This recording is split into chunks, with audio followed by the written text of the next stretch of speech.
Hello everyone. So this is the part 2 of the circulatory system. So आगे start करने से पहले हमने पहले पढ़ लिया है पार्ट 1 है, हम वो सारा रिवाइज कर लेते हैं। ठीक है, तो अभी तक हमने देखा था कि सर्कुलेटरी सिस्टम में क्या कौन से ऑर्गन्स होते हैं। हार्ट होता है, ब्लड वेसल्स होते हैं एंड ब्लड होता है। ठीक है, अब उसका सर्कुलेटरी सिस्टम का क्या काम होता है? होम्योस्टेसिस मेंटेन करना और ट्रांसपोर्ट करना। उसके बाद हमने ब्लड स्टार्ट किया था। ब्लड में हमने देखा था कि ब्लड क्या है, कनेक्टिव टिश्यू है। कनेक्टिव टिश्यूज़ क्या होती हैं? जो कनेक्ट करने का काम करते हैं, ठीक है, और जिसमें क्या होते हैं, सेल्स होते हैं, फाइबर्स होते हैं। और बट जो हमारा ब्लड है उसमें फाइबर्स नहीं होते हैं। क्यों नहीं होते हैं? बिकॉज अगर उसमें ब्लड में फाइबर्स होंगे तो वो क्या होगा, हमारा जो ब्लड का फ्लो है वो हिंडर हो जाएगा। ठीक है, इससे बहुत सारी फिर प्रॉब्लम्स हो सकती हैं, इसलिए हमारे ब्लड में क्या है, फाइबर्स नहीं होते हैं।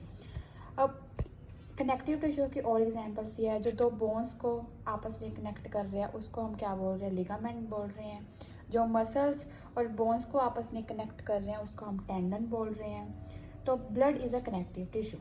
अब एक इसमें इम्पोर्टेंट बात और याद रखनी है कि ब्लड और connective tissue both are mesodermal in origin. Okay, next हमने पढ़ा था कि ब्लड जो ओपेक है, अपारदर्शी है। Blood has higher density than water, viscosity is also higher than water, colour red है बिकॉज आरबीसीज प्रेजेंट होते हैं हमारे ब्लड में। अब आरबीसीज में भी क्या प्रेजेंट होता है, हमारा हीमोग्लोबिन। अब हीमोग्लोबिन में भी हीम पार्ट प्रेजेंट होता है। Haem is a pigment, globin तो प्रोटीन है, हीम इज अ पिगमेंट जिसकी वजह से रेड कलर आता है। अब रेड कलर हीम में भी क्या प्रेजेंट होता है, आयरन। ठीक है, सो इस वजह से हमारे जो हमारा ब्लड है उसका कलर रेड होता है। ब्लड का जो टेम्परेचर होता है दैट इज़ 38 डिग्री सेल्सियस, और जो पीएच होता है दैट इज़ 7.3 to 7.4। नेक्स्ट हमने देखा था कॉम्पोजिशन ऑफ द ब्लड। अब हम ब्लड को अगर सेंट्रीफ्यूगेशन ट्यूब में डालेंगे और उसको घुमाएंगे तो हमें मिलेगा कि जो नीचे है उसमें हमारे सिर्फ सेल्स रह जाएंगे। अब सेल्स कौन से होते हैं हमारे ब्लड में? आरबीसीज, डब्ल्यूबीसीज, प्लेटलेट्स। और इन सेल्स में भी सबसे ज़्यादा अमाउंट प्रेजेंट होती है आरबीसीज की। जिसमें सिर्फ आरबीसीज प्रेजेंट हो उसको हम बोलते हैं हिमेटोक्रिट। ठीक है, अगर हम जिसमें ब्लड में वॉल्यूम में सिर्फ आरबीसी प्रेजेंट है उसको हम बोल रहे हैं हिमेटोक्रिट। ये मिलाकर दोनों 4% ही प्रेजेंट होते हैं। उसके बाद 55% हमारा प्रेजेंट होता है प्लाज्मा। प्लाज्मा में भी सबसे ज़्यादा प्रेजेंट होता है 93% water. Then second most important thing is the plasma protein, 7% होती है हमारी प्रोटीन्स। अब प्रोटीन्स में भी 3 इंपॉर्टेंट प्रोटीन्स है, fibrinogen, albumin and globulin. Albumin का हमने कल पढ़ा था कि ये मेंटेन करता है ऑस्मोटिक प्रेशर को और पीएच को। और ग्लोबुलिन का काम है जो हमारी इम्यूनोग्लोबुलिन जिसको बोलते हैं हम, जो हमारी बॉडी को प्रोटेक्ट करने का काम कर रही है। जो ब्लड में कोई अगर वायरस है, एंटीजन है, उसके खिलाफ एंटीबॉडीज प्रोड्यूस हो रही हैं, उसको डिस्ट्रॉय करने में हेल्प करे, that is the globulin. Fibrinogen जो है वो क्लॉटिंग करने में हेल्प कर रहे हैं। ठीक है, उसके बाद जो 1 to 2% हमारा प्लाज्मा का बचता है that is the electrolytes, waste products, hormones, ये सब। तो ये सब कुछ हमारे ब्लड में प्रेजेंट होता है। उसके बाद है हमारा प्लाज्मा और सीरम में क्या डिफरेंस था। सिंपल सा कि प्लाज्मा में क्या होता है कि क्लॉटिंग फैक्टर्स प्रेजेंट होते हैं, बट जो हमारा सीरम होता है उसमें क्लॉटिंग फैक्टर्स नहीं होते। मेनली कौन सा क्लॉटिंग फैक्टर नहीं होता है? फाइब्रिनोजन नहीं होता है। ठीक है, उसके बाद हमने कुछ प्रोटीन्स पढ़ी थी, उनका फंक्शन देखा था। एल्ब्यूमिन, ग्लोबुलिन देख लिया हमने। थायराइटिन से हमें पता चला कि थायराइड को ट्रांसपोर्ट करने वाला। फेरिन, ओके, आयरन को ट्रांसपोर्ट करना। सेरुलोप्लाज्मिन कॉपर को ट्रांसपोर्ट करना। सी रिएक्टिव प्रोटीन जो है हमारा, ये हमारी इन्फ्लामेशन में जो है वहाँ पे ज़्यादा प्रेजेंट होता है। हैप्टोग्लोबिन जो हीमोग्लोबिन को ट्रांसपोर्ट करता है। हीमोपैक्सिन जो हीम को बाइंडिंग और ट्रांसपोर्ट करने में हेल्प करता है। ओके, इसके बाद हमने देखा था एंटी प्रोटीज, जो प्रोटीज के इनहिबिट करता है उसके काम को। फिटोप्रोटीन जो ऑस्मोटिक रेगुलेशन में काम आता है। एंटीथ्रोम्बिन का भी प्रोटीज को इनहिबिट करना, एंटीकोगुलेशन। ओके, सेरुलोप्लाज्म में देख लिया। फाइब्रिनोजन का काम क्लोटिंग में होता है। देन स्टेरॉयड हार्मोन, जो हमारे स्टेरॉयड हार्मोन्स है, लिपिड हार्मोन्स है, उनको ब्लड में से पास करवाने के लिए एक हमने उसको व्हीकल प्रोवाइड कर दिया, कैरियर प्रोवाइड कर दिया, which is steroid hormone binding globulin. Okay, उसके बाद हमने एक टेक्निक देखी थी, सीरम प्रोटीन इलेक्ट्रोफोरेसिस। इसमें हम क्या कर रहे थे कि हम जो हमारे प्रोटीन्स हैं हमारे ब्लड में जो प्रेजेंट प्रोटीन्स है, कौन सी प्रोटीन्स थी, एल्ब्यूमिन, ग्लोबुलिन और फाइब्रिनोजन, उनको हम सेपरेट करने का काम कर रहे हैं इस टेक्निक की मदद से। ठीक है, अब ये टेक्निक सेपरेट करती है प्रोटीन्स को, but on the basis of what, charge. ये हमने यहाँ पे किसके बेसिस पर इसको डिफ्रेंशिएट किया था, सेपरेट किया था, is on the basis of the charge. अब एल्ब्यूमिन के ऊपर नेगेटिव चार्ज होता है और वो attract towards the positive electrode, तो यहाँ पर हमने उसको चार्ज के बेसिस पर सेपरेट किया। हम उसको साइज़ के बेसिस पर भी कर सकते हैं, इसका साइज़ बड़ा है, इसका साइज़ छोटा है, अब शेप के बेसिस पर भी कर सकते हैं। यहाँ पर हमने इसको चार्ज के बेसिस पर सेपरेट किया है। आपको अगर हेल्थी पर्सन होगा उसमें क्या होता है कि एल्ब्यूमिन की मात्रा सबसे ज़्यादा प्रेजेंट होती है, और जो ग्लोबुलिन के जो 5 टाइप्स हैं, alpha 1, alpha 2, beta 1, beta 2, gamma, ये सब कम मात्रा में प्रेजेंट होते हैं। और जो एल्ब्यूमिन है उसके ऊपर नेगेटिवली चार्ज होता है और वो पॉजिटिव की तरफ अट्रैक्ट होता है। बट अगर किसी में कोई इन्फ्लामेशन हुई है, कोई इन्फेक्शन हुई है जिसकी वजह से इन्फ्लामेशन इंक्रीज हो गई है उसकी बॉडी में, तो वहाँ पे एल्ब्यूमिन की मात्रा कम हो जाएगी, ग्लोबुलिन की टाइप्स की मात्रा बढ़ जाएगी। तो इस ग्राफ को देखकर हम पता कर सकते हैं कि क्या है, ये नॉर्मल ग्राफ है या फिर अबनॉर्मल ग्राफ है। ओके, उसके बाद हमने आगे आज स्टार्ट करना था। ठीक है, तो सबसे पहले हमने देखा, आज हमने जो स्टार्ट करना था that is the blood cell formation. जो हमारी बॉडी में 3 टाइप्स के सेल पाए जाते हैं, आरबीसीज, डब्ल्यूबीबीज और प्लेटलेट्स। इन तीनों की हम फॉर्मेशन को देखेंगे कि कैसे होती है। इसके प्रोसेस को हम बोलते हैं हीमोपोइसिस और हेमाटोपोइसिस। ओके, सो जन्म के पहले हमारी जो ब्लड सेल की फॉर्मेशन है वो कहीं और होती है, और जन्म के बाद हमारी जो ब्लड सेल फॉर्मेशन है वो कहीं और होती है, किसी और ऑर्गन में होती है। सो बिफोर बर्थ, जो हमारी प्रेगनेंसी के 9 मंथ्स होते हैं, उसमें से जो पहले 3 मंथ होते हैं उसमें जो हमारा ब्लड सेल की फॉर्मेशन होती है वो हमारे योक सैक में होती है। अब जो नेक्स्ट 3 मंथ्स होते हैं वो हमारी लीवर में होती है। देन उसके बाद हमारी नेक्स्ट जो 3 मंथ्स है उसमें हमारी लीवर, स्प्लीन, थाइमस, ये सब में होती है। पर जो लास्ट के 3 मंथ्स होती हैं, बिफोर द 3, जब हमारा जन्म होने वाला है उसके 3 मंथ पहले, ठीक है, जो लास्ट ट्राइमेस्टर है, वहाँ पर हमारी जो ब्लड की सेल की फॉर्मेशन है वो रेड बोन मैरो में होनी स्टार्ट हो जाती है। तो पहले 3 मंथ जो होती है वो योक सैक में होती है बिफोर बर्थ। उसके बाद के जो 3 मंथ होती है उसमें होती है लीवर में, स्प्लीन में, थाइमस में और लिम्फ नोड में ब्लड सेल की फॉर्मेशन। उसके बाद जो लास्ट ट्राइमेस्टर होता है उसमें होती है रेड बोन मैरो में। उसके बाद फिर रेड बोन मैरो में ही हमारी जो है ब्लड सेल की फॉर्मेशन होती है। ओके, सो ब्लड सेल की फॉर्मेशन जो है हमारे रेड बोन मैरो में HSC सेल्स करते हैं। इनको हम HSC सेल्स भी बोलते हैं, हेमाटोपोइटिक स्टेम सेल्स। ठीक है, हेमाटोपोइटिक स्टेम सेल्स जो होते हैं ये हमारी बोन मैरो में प्रेजेंट होते हैं। अब स्टेम सेल्स का क्या काम होता है? स्टेम सेल्स एक कॉमन प्रोजेनिटर है। ठीक है, इनसे फिर आगे बनता है एक माइलॉइड प्रोजेनिटर, इनसे आगे बनता है माइलॉइड प्रोजेनिटर और लिम्फोइड प्रोजेनिटर। ठीक है, अब स्टेम सेल्स का क्या काम होता है? स्टेम सेल्स अलग अलग टाइप्स के होते हैं। ठीक है, हेमाटोपोइटिक स्टेम सेल्स, एक ये सेल सिर्फ ब्लड सेल बनाने का काम करते हैं। ठीक है, अब स्टेम सेल्स क्या करते हैं, एक तो ये डिफरेंशिएटेड सेल बनाएंगे और ये एक सेल्फ रिन्यूएबल कर लेंगे, यानी कि एक अपने जैसा सेल बनाएंगे। तो स्टेम सेल की ये प्रॉपर्टी होती है कि ये एक तो डिफरेंशिएटेड सेल बनाएंगे, न्यू सेल बनाएंगे, जैसे कि हेमाटोपोइटिक सेल्स ने माइलॉइड बना दिया। अब एक इन्होंने फिर से एक सेल बनाना है, that is the haematopoietic stem cell. तो एक इन्होंने खुद अपने जैसा ही सेल बना लिया। ऐसे जो है स्टेम सेल की जो पॉपुलेशन है वो रेगुलेट रहती है। ठीक है, तो स्टेम सेल के पास क्या प्रॉपर्टी है? सेल्फ रिन्यूएबल एक्टिविटी है, जिससे ये एक डिफरेंशिएटेड सेल बनाते हैं और एक अपने जैसा ही सेल बना लेते हैं। ठीक है, तो यहाँ पे हेमाटोपोइटिक स्टेम सेल्स का काम होता है सिर्फ और सिर्फ ब्लड सेल की बनाना। अगर हम बोलेंगे कि हेमाटोपोइटिक स्टेम सेल्स को बोलेंगे कि नर्व सेल बना दो, तो नहीं, haematopoietic stem cells nerve cell नहीं बनाएंगे, बिकॉज उसका काम है सिर्फ 3 टाइप ऑफ सेल्स बनाना। ठीक है, आरबीसीज, डब्ल्यूबीबीज और दी प्लेटलेट्स। सिर्फ यही बनाते हैं, ठीक है। तो हेमाटोपोटिक स्टेम सेल्स जो है आगे दो उसमें डिवाइड हो जाते हैं, माइलॉइड और दी लिम्फोइड।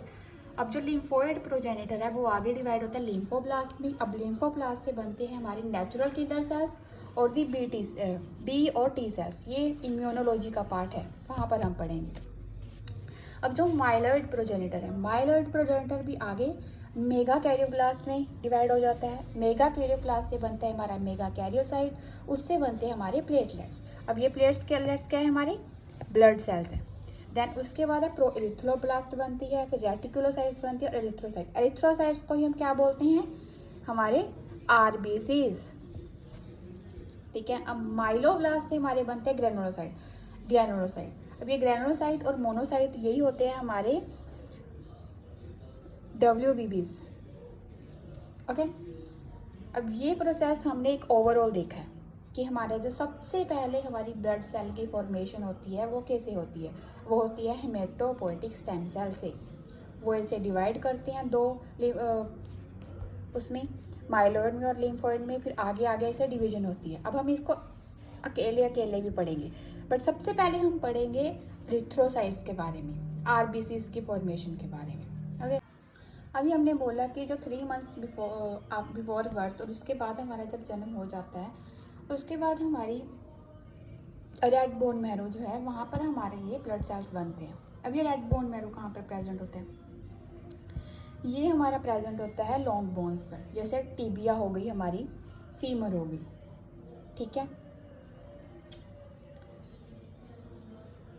और जो वर्टिब्रा हो गया, स्टर्नम हो गया, रिब, यहाँ पर जो है हमारा ब्लड सेल की फॉर्मेशन हो रही है।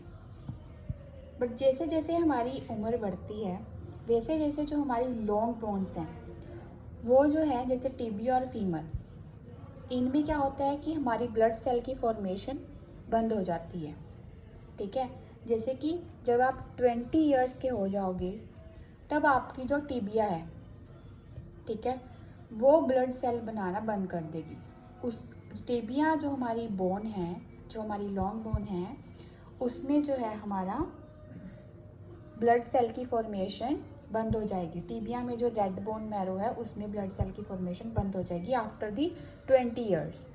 और जो फीमर है उसमें आफ्टर दी 25 इयर्स जो है ब्लड सेल की फॉर्मेशन बंद हो जाएगी, ओके।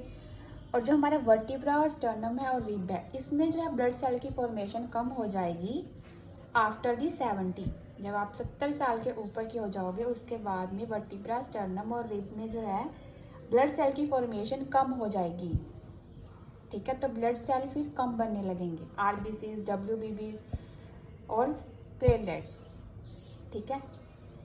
जो लॉन्ग हमारी बोन्स हैं, टिबिया, फीमर, इसमें भी जो 2 पार्ट्स होते हैं, एक पार्ट होता है प्रोक्सिमल, एक पार्ट होता है डिस्टल। अब प्रोक्सिमल पार्ट होता है हमारा शोल्डर वाला पार्ट, वहाँ से हमारी बोन स्टार्ट होती है प्रोक्सिमल, और डिस्टल होता है हमारा रिस्ट वाला पार्ट, जहाँ पे हमारी बोन जो है लॉन्ग बोन्स है वो ख़त्म होती है। तो सबसे पहले जो है हमारा कहाँ पर हमारी ब्लड सेल की फॉर्मेशन ख़त्म होगी, डिस्टल में। तो सबसे पहले जो हमारा ये डिस्टल वाला हिस्सा है, ठीक है, लॉन्ग बोन्स का, यहाँ पे हमारा ब्लड सेल की फॉर्मेशन जो है कम हो जाएगी, सेलुलैरिटी कम हो जाएगी, ठीक है। बट प्रोक्सिमल में जो है वो बाद में होगी, ओके। और ये जो सेलुलैरिटी है डिक्रीज ही कर रही है विद द एज। जब आप 20 साल के हो गए तो टिबिया में ब्लड सेल बनना बंद हो जाएंगे, फिर 25 के बाद फीमर में बंद हो जाएंगे, 70 के बाद यहाँ पर धीरे धीरे कम हो जाएंगे। तो ये सेलुलैरिटी जो है कम हो रही है विद द एज। अब प्रोक्सिमल में वो लेट होती है थोड़ा, डिस्टल में वो पहले ही हो जाती है, ठीक है, ओके। सो अभी तक हमने देखा है कि हमारी जो ब्लड सेल की फॉर्मेशन होती है उसके प्रोसेस को हम बोलते हैं हीमोपोइसिस, हेमेटोपोइसिस, ओके। और जो ब्लड बर्थ के पहले हमारी यॉर्क सैक लीवर स्प्लीन में होती है, अब उसके बाद हमारी रेड बोन मैरो में ही होती है, बट ये भी धीरे धीरे कम होती जाती है विद द एज, ओके। और जो ब्लड सेल की फॉर्मेशन करने वाले सेल होते हैं उनको बोलते हैं हेमेटोपोएटिक स्टेम सेल्स, ओके। तो ये इसे डिवाइड करते हैं और इस ब्लड सेल की फॉर्मेशन अलग अलग होती है, आरबीसीज की अलग होती है, WBCs की अलग होती है, प्लेटलेट की अलग होती है, ठीक है। और सबसे पहले हम स्टार्ट करेंगे एरिथ्रोसाइट्स आरबीसीज की फॉर्मेशन को in detail. Okay, so erythropoiesis बोलते हैं हम आरबीसीज की प्रोडक्शन को, ठीक है।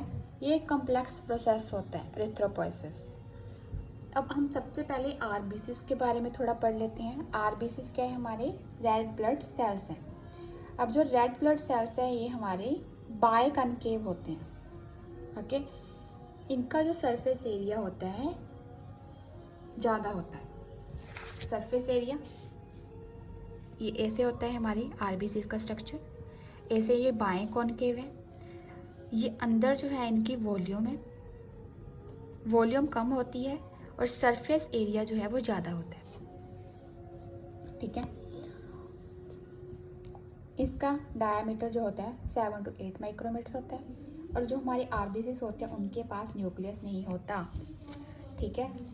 उसके बाद ये एटीपी प्रोड्यूस करते हैं एनएरोबिकली। अब एनएरोबिकली का क्या मतलब है? एनएरोबिकली का मतलब होता है एन जिसमें ऑक्सीजन हम यूज़ नहीं कर रहे, ठीक है। विदाउट ऑक्सीजन जो है हम एटीपी प्रोड्यूस करते हैं। अब आरबीसीज में सिर्फ एक ही प्रोसेस होता है विच इज़ द ग्लाइकोलिसिस। इसमें माइटोकॉन्ड्रिया नहीं होता, इसकी वजह से इसमें हम क्रेब्स साइकिल वगैरह नहीं करती। ओनली जो इसमें एटीपी प्रोडक्शन का एक ही प्रोसेस है which is a glycolysis, okay. अब उसके बाद जो है आरबीसीज जो अपनी है शेप को अल्टर कर सकते हैं जब वो कैपिलरीज के थ्रू पास करते हैं। और जो हमारी एक आरबीसी है, ठीक है, उसमें 280 मिलियन हीमोग्लोबिन मॉलिक्यूल होते हैं। ये हम थोड़ा आगे पढ़ेंगे डिटेल में। आरबीसीज की लाइफ जो होती है 120 डेज़ की होती है और इनको रिमूव और डिस्ट्रॉय किया जाता है लीवर में और स्प्लीन में, ठीक है। अभी हम पढ़ लेते हैं इसकी सिंथेसिस आरबीसीज की, ठीक है। सो सबसे पहले जो है हमारे जो माइलोइड प्रोजेनिटर है ये वाला, ये आगे डिवाइड होते हैं, ठीक है। किस में डिवाइड होते हैं? मेगा कैरियोसाइट एरिथ्रोइड प्रोजेनिटर, इसमें ये डिवाइड होते हैं, ठीक है। अब ये इसमें कोई भी सेल डिवाइड कैसे होता है? डीएनए रेप्लिकेशन करके, ठीक है। अब डीएनए रेप्लिकेशन करके डीएनए की सिंथेसिस होती है। उसके लिए हमें दो फैक्टर्स इंपॉर्टेंट चाहिए which is the vitamin B12 and the folate. अब आरबीसीज बनने से पहले हमें उसका क्या बनाना पड़ेगा? हमें उसका न्यूक्लियोटाइड बनाना पड़ेगा डीएनए रेप्लिकेशन करके। फिर उसके बाद उसके लिए जो इम्पोर्टेंट फैक्टर्स होंगे which is the vitamin B12 and the folate, ठीक है। उस इसके अगर ये होंगे तभी डीएनए के सिंथेसिस हो पाएगी, न्यूक्लियोटाइड बन पाएगा, तभी फिर हमारा जो है मेगा कैरियोसाइट एरिथ्रोइड प्रोजेनिटर बन पाएगा। उसके बाद ये मेगा कैरियोसाइट जो है वो कन्वर्ट हो जाता है हमारा प्रोएरिथ्रोब्लास्ट में। प्रोएरिथ्रोब्लास्ट में जो है ये एरिथ्रोपोइटिन, अब ये एरिथ्रोपोइटिन है, ओके। जो हमारी किडनी होती है वो रिलीज करती है एरिथ्रोपोइटिन, ठीक है। ये एरिथ्रोपोइटिन को हम EPO भी बोल देते हैं, ठीक है। ये एरिथ्रोपोइटिन जो है is a very crucial important factor for the RBCs production, ठीक है। अगर ये नहीं होगा तो आरबीसीज की प्रोडक्शन रुक जाएगी, बिकॉज प्रोएरिथ्रोब्लास्ट जो है जब तक उसको एरिथ्रोपोइटिन नहीं मिलेगा, ट्रांसक्रिप्शन फैक्टर बोल लो या एनीथिंग, तब तक ये आगे कन्वर्ट नहीं होगा, ठीक है। सो प्रोएरिथ्रोब्लास्ट को कन्वर्ट करने के लिए हमें चाहिए एरिथ्रोपोइटिन। अगर किसी भी कमी की वजह से, किसी भी कंडीशन की वजह से किडनी एरिथ्रोपोइटिन सिक्रेट नहीं कर पा रही है तो प्रोएरिथ्रोब्लास्ट जो है आगे कन्वर्ट नहीं होगा, आरबीसीज नहीं बन पाएंगे, तो हमें क्या होगा? अनीमिया हो जाएगा। अनीमिया की बहुत सारी टाइप्स हैं, वो हम आपको पढ़ाएंगे बाद में, ठीक है। तो अभी देखो, सबसे पहले तो अगर कोई भी सेल बनेगी वो कैसे बनती है? कोई भी सेल बनती है डीएनए रेप्लिकेशन से, ठीक है। फिर उसके बाद डीएनए रेप्लिकेशन होती है, फिर ट्रांसक्रिप्शन होती है, फिर उसके बाद ट्रांसलेशन होती है, mRNA बनता है, प्रोटीन बनता है। तो उसके बाद अगर ये दो, उसके लिए DNA सिंथेसिस के लिए उसके लिए दो इम्पोर्टेंट फैक्टर्स है, विटामिन B12 और फोलेट। अगर ये नहीं होंगे तो DNA का सिंथेसिस नहीं हो पाएगी। DNA का सिंथेसिस नहीं हो पाएगी तो मेगा कैरियोसाइट ही नहीं बन पाएगा, फिर ये भी नहीं बन पाएगा, RBCs भी नहीं बन पाएंगे। तो दो फैक्टर अभी हमने पढ़ लिया कि इम्पोर्टेंट है, विच इज़ एरिथ्रोपोइटिन, इसको आगे कन्वर्ट करने के लिए, और विटामिन B12 और फोलेट DNA की सिंथेसिस के लिए, सो दैट कि मेगा कैरियोसाइट जो है वो आगे कन्वर्ट हो जाए। अब प्रोएरिथ्रोब्लास्ट के पास जब एरिथ्रोपोइटिन आ जाता है तो वो कन्वर्ट हो जाता है अर्ली एरिथ्रोब्लास्ट में, और इंटरमीडिएट एरिथ्रोब्लास्ट में, और लेट एरिथ्रोब्लास्ट में। अब ये जो बीच में है ग्रीन कलर का, विच इज़ न्यूक्लियस, पहले न्यूक्लियस प्रेजेंट है, ठीक है, यहाँ पर बस मैंने कलर नहीं किया हुआ, ठीक है। अब उसके बाद जो ये अर्ली इंटरमीडिएट लेट प्रोसेस है, इसमें क्या होता है कि हमारा जो हीमोग्लोबिन है उसको सिंथेसाइज किया जा रहा है RBCs में, और जो बहुत सारी ऑर्गेनेलिस हैं हमारे RBCs में, उन सबको लूज़ किया जा रहा है, उन सबको डिग्रेड किया जा रहा है। जैसे कि न्यूक्लियस, अभी हमने पढ़ा था कि ऊपर पढ़ाया था मैंने आपको कि RBCs में न्यूक्लियस नहीं होता, ठीक है। सो यहाँ पर हम अब हमारे पहले न्यूक्लियस था, बट अब हम उसको न्यूक्लियस को रिमूव करेंगे यहाँ से। तो ये क्वेश्चन हो सकता है कि जो हमारा सिंथेसाइज हो रही है हीमोग्लोबिन और जो ऑर्गेनेलिस लूज हो रही हैं वो कौन सी स्टेज में हो रही हैं,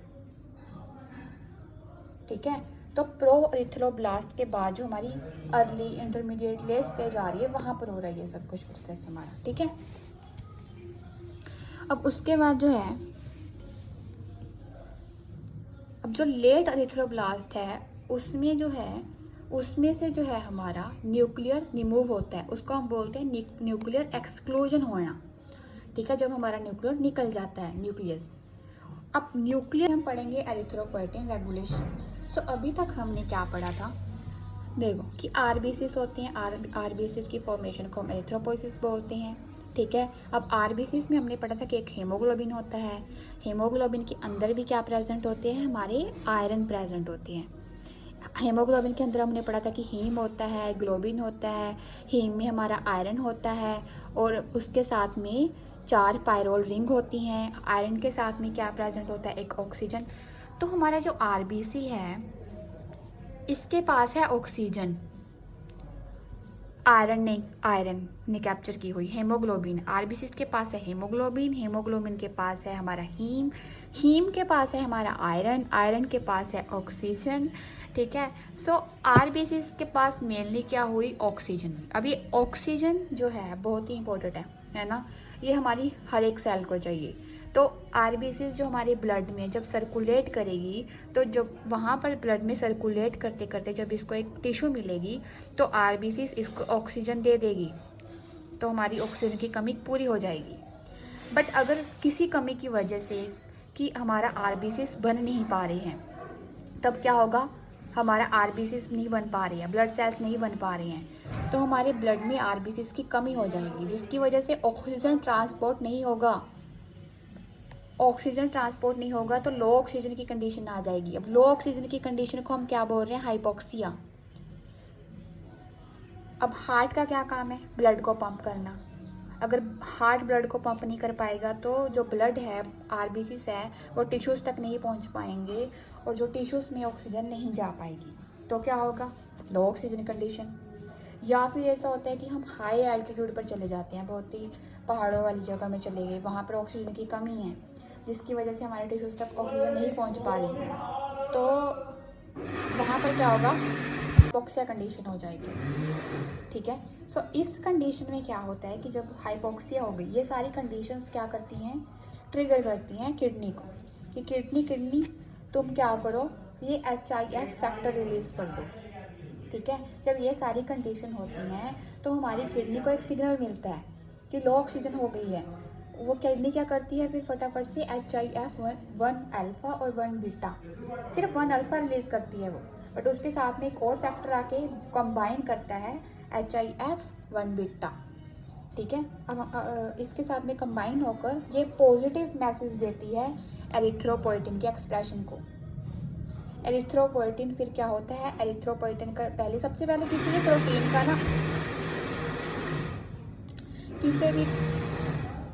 किसी भी प्रोटीन का जो होता है, अगर हमने प्रोटीन बनाता है, हमें पता है ट्रांसलेशन होती है उस प्रोसेस के लिए। अगर हमें प्रोटीन बनाना है उससे पहले ट्रांसक्रिप्शन होती है, उससे पहले डीएनए की रेप्लिकेशन होती है। तो सबसे पहले हमें उसका क्या बनाना पड़ता है, एमआरएनए बनाना पड़ता है। एमआरएनए के बाद हमारा प्रोटीन बनेगा, तो वहाँ पर हमें सबसे पहले उसका एमआरएनए बनाना पड़ेगा। फिर उसके बाद एरिथ्रोपोइटिन प्रोटीन बनेगी, फिर उसके बाद एरिथ्रोपोइटिन प्रोटीन बनेगी। जब ये बन जाएगी, हमने ये पढ़ा था कि एरिथ्रोपोइटिन जो है इंपॉर्टेंट फैक्टर है। तो ये HIF ने आकर क्या किया, एरिथ्रोपोइटिन की जो सिंथेसिस थी, जो उसकी ट्रांसक्रिप्शन होनी थी, उसकी ट्रांसलेशन होनी थी, उसको इंक्रीज कर दिया। इसकी वजह से क्या हुआ कि एरिथ्रोपोइटिन बनने लग गया ज़्यादा। अब ये ज़्यादा एरिथ्रोपोइटिन बनने लग गया। अब हमें पता है कि जो एरिथ्रोपोइटिन का काम क्या होता है, इसको आगे कन्वर्ट करना। तो प्रोइथ्रोब्लास्ट जो है वो ज़्यादा से ज़्यादा फिर आगे आरबीसीस में कन्वर्ट हो जाएंगे। फिर हमारे ज़्यादा से ज़्यादा आरबीसीस बनेंगे। आरबीसीस बनेंगे तो वो जाएंगे, उसके पास ऑक्सीजन होगी और वो ऑक्सीजन हमारे टिश्यूज़ को देंगे। ठीक है, सो ऐसे जो है इसकी रेगुलेशन की जाती है हमारे एरिथ्रोपोइटिन की। ये देखो आरबीसीस बढ़ेंगे, फिर मोर ऑक्सीजन होगी, ट्रांसपोर्ट की जाएगी। अब HIF1 जो हमने पढ़ा है, ये फैक्टर इंपॉर्टेंट है याद रखना कि लो ऑक्सीजन कंडीशन में जो HIF1 जो है किडनी रिलीज करती है, जिससे एरिथ्रोपोइटिन का एक्सप्रेशन इंक्रीज होता है। ठीक है, तो HIF1 क्या है, एक ट्रांसक्रिप्शन फैक्टर की तरह काम कर रही है, जो कि हमारा EPO का कोई एरिथ्रोपोइटिन का जो जीन है उसके ट्रांसक्रिप्शन को प्रमोट कर रहा है। ये पॉजिटिव मैसेज दे रहा है इसको। ठीक है, this leads to the enhance EPO synthesis, erythropoietin की सिंथेसिस फिर ज़्यादा हो जाती है। ठीक है, अभी देखो, अगर किसी इंसान में से हम दोनों किडनीज को रिमूव कर दें, ठीक है, अगर हम दोनों किडनीज को रिमूव कर दें तो वहाँ पर क्या होगा, अपने कॉमन सेंस से सोचो, वहाँ पे एरिथ्रोपोइटिन बन पाएगा? नहीं बन पाएगा। तो वहाँ पे एरिथ्रोपोइटिन नहीं बन पाएगा बेटा जी, तो वहाँ पे आरबीसीस नहीं बन पाएंगे। ठीक है, अब आरबीसीस नहीं बन पाएंगे तो ऑक्सीजन का ट्रांसपोर्ट नहीं होगा। ऑक्सीजन का ट्रांसपोर्ट नहीं होगा तो हमारी सेल्स जो है उनके बहुत सारे काम होते हैं जो हम ऑक्सीजन से करते हैं। हमारी पूरी ज़िंदगी ही ऑक्सीजन के ऊपर डिपेंडेंट है। ठीक है, तो बहुत सारे काम जो है वो रुक जाएंगे। ठीक है, जिसकी वजह से क्या होगा कि बहुत सीरियस कंडीशन भी हो सकती है फिर आपकी। ठीक है, सो removal of the both kidneys और दी रीनल, अगर रीनल डिजीज़ का मतलब कि अगर हमारी रीनल, हम किडनीज़ को ही बोलते हैं कि अगर कोई किडनी की किसी को डिजीज़ भी हो गई है तो इसकी वजह से भी क्या होता है कि एरिथ्रोपोइटिन की प्रोडक्शन जो है वो कम हो जाती है। ठीक है, इसकी वजह से हमें एनीमिया हो सकता है। अब एनीमिया हम क्या बोलते हैं कि हमारी बॉडी में ब्लड की कमी आ गई है। ठीक है, अब हम अभी तक हमने देखा था ये कि एरिथ्रोपोइसिस कैसे होती है, दैन उसके लिए ये रेगुलेशन देख लिया हमने। दैन उसके बाद आते हैं कुछ इम्पोर्टेंट फैक्टर्स, हमने पढ़े हैं ये पहले कि न्यूट्रिएंट्स जो है रिक्वायर्ड, कौन से न्यूट्रिएंट्स हमें चाहिए। ठीक है, आरबीसीस की प्रोडक्शन के लिए। अब आरबीसीस की प्रोडक्शन के लिए यहाँ से आपको देखकर इससे बहुत कुछ पता चल रहा है कौन से चाहिए। First is the erythropoietin, first is the vitamin B12, folate, erythropoietin. ठीक है, और कॉपर और पायरोक्सिन चाहिए हमें आयरन को इनकॉर्पोरेशन के लिए। सो मेन ये हमें जो है इम्पोर्टेंट चाहिए। ठीक है, तो सबसे पहले चाहिए दैट इज द आयरन। अब आयरन क्यों चाहिए, हमने पढ़ा था आयरन ही है जो ऑक्सीजन को पकड़ के रखता है। हमारा आयरन जो हीम में प्रेजेंट है, हीमोग्लोबिन में है, ठीक है, वो ऑक्सीजन को पकड़ के रखता है। तो आयरन सबसे ज़्यादा इम्पोर्टेंट है, एसेंशियल है। ठीक है, अगर आयरन की कमी हो जाएगी किसी इंसान में तो क्या होगा, अनीमिया तो होगा ही उसको। कौन सा अनीमिया होगा, माइक्रोसाइटिक अनीमिया। अब ये अनीमिया डिफरेंस टाइप के हैं। ठीक है, अब हर टाइप जो है अलग अलग है। आयरन की कमी की वजह से माइक्रोसाइटिक अनीमिया हो रहा है, ये एक स्पेशल टाइप का अनीमिया है जो सिर्फ आयरन की कमी से हो रहा है। अगर आयरन की मात्रा बढ़ जाए तो हीमोक्रोमेटोसिस हो जाता है, तो हीमोक्रोमोटैसोसिस हो जाता है। ठीक है, next is the folic acid. अब ये फोलेट हमने पढ़ा था ना, ये फोलेट एंजाइम है, उसके लिए कोफैक्टर कौन सा चाहिए होता है, फोलिक एसिड, तो ये कोफैक्टर है फोलेट के लिए, ठीक है। पुरीन एंड प्रीमिडीन ये सारे क्या है, न्यूक्लियोटाइड्स हैं, ठीक है। न्यूक्लियोटाइड के सिंथेसिस के लिए ये इंपॉर्टेंट फैक्टर है। इससे क्या होगा, फिर सेल डिवीजन होगी। अगर ये फोलिक एसिड नहीं रहा तो क्या होगा, ये देखो यहाँ पर अगर ये इसको फोलेट को जो है इसका कोफैक्टर है फोलिक एसिड, अगर फोलेट को फोलिक एसिड नहीं मिलेगा तो यहाँ पर ये नहीं बन पाएगा, न्यूक्लियोटाइड्स नहीं बन पाएंगे, ये नहीं बन पाएगा हमारा। इसकी वजह से भी क्या होगा कि आरबीसीज की प्रोडक्शन कम हो जाएगी, अनीमिया हो जाएगा। कौन सा अनीमिया होगा, मेगैलोब्लास्टिक अनीमिया। अब आयरन की कमी की वजह से कौन सा हुआ था, माइक्रोसाइटिक अनीमिया, और जो फोलिक एसिड की कमी की वजह से हुआ है which is the megaloblastic anaemia. अब विटामिन B12 भी लिखा है, ठीक है। अगर इसकी कमी हो जाएगी, विटामिन B12 को ही हम कोबालामिन बोलते हैं, ठीक है। इसकी डेफिशिएंसी की वजह से क्या होगा कि मेगैलोब्लास्टिक अनीमिया होगा ही है ना, ये तो हमने पढ़ा था कि मेगैलोब्लास्टिक अनीमिया होगा। अब वो जो था फोलिक एसिड की कमी की वजह से होता है megaloblastic anaemia, but vitamin B12 की कमी की वजह से जो मेगैलोब्लास्टिक अनीमिया होता है उस कंडीशन को हम बोलते हैं पेरिनीशियस अनीमिया। सो अगर पूछेंगे कि विटामिन B12 की कमी से कौन सा अनीमिया होता है, that is the pernicious anaemia. Folic acid की कमी से मेगैलोब्लास्टिक अनीमिया, ठीक है। Next important factor is vitamin B6। Vitamin B6 का नाम होता है पायरोडॉक्सिन, ठीक है। अब पायरोडॉक्सिन भी हमने देखा था कहीं पे, है ना, यहाँ पे देखा था, ये रहा पायरोडॉक्सिन, ये आयरन को इंकॉर्पोरेशन के लिए चाहिए, ठीक है। अब इसकी कमी की वजह से जो होगा अनीमिया, नॉर्मोसाइटिक अनीमिया, ठीक। अब जो हमारा स्टमक होता है, ठीक है, उसके पास में पैरेटल सेल्स होती हैं और ऑक्जेंटिक सेल्स होते हैं, एक ही है ये, ठीक है। और ये पैरेटल सेल्स क्या करते हैं, सिक्रेट करते हैं इंट्रिंसिक फैक्टर्स को, ठीक है। अब ये इंट्रिंसिक फैक्टर क्या करते हैं, हमारे विटामिन B12 जो है, हमारा कोबालामिन जो है, इसको एब्जॉर्ब करने में हेल्प करते हैं। हमने जो खाना खाया वो हमारे स्टमक में गया, जो पैरेटल सेल्स थे उन्होंने सिक्रेट किया था इंट्रिंसिक फैक्टर। अगर हमारे खाने में विटामिन B12 था तो इंट्रिंसिक फैक्टर ने उसको एब्जॉर्ब कर लिया, अब वो विटामिन B12 जो हमारे ब्लड में आ जाएगा, ठीक है। बट अगर इन कंडीशन जो हमारा इंट्रिंसिक फैक्टर है या फिर हमारे पैरेटल सेल्स हैं ये डैमेज हो गए, या इंट्रिंसिक फैक्टर किसी कारण की वजह से नहीं बन पा रहा, तो हमारा विटामिन B12 जो है इसकी एब्जॉर्प्शन नहीं हो पाएगी। अगर अब विटामिन B12 की एब्जॉर्प्शन नहीं हो पाएगी, हमारे ब्लड में विटामिन B12 नहीं जा पाएगा, तो विटामिन B12 की कमी आ जाएगी, जिसकी वजह से क्या होगा कि हमारा जो आरबीसीज की प्रोडक्शन है वो नहीं होगी, आरबीसीज की प्रोडक्शन नहीं होगी तो ऑक्सीजन ट्रांसपोर्ट नहीं होगा, तो फिर हमें क्या होगा, अनीमिया हो जाएगा, ठीक है। अनीमिया के आगे बहुत सारी टाइप्स हैं, विल डिस्कस इट लेटर।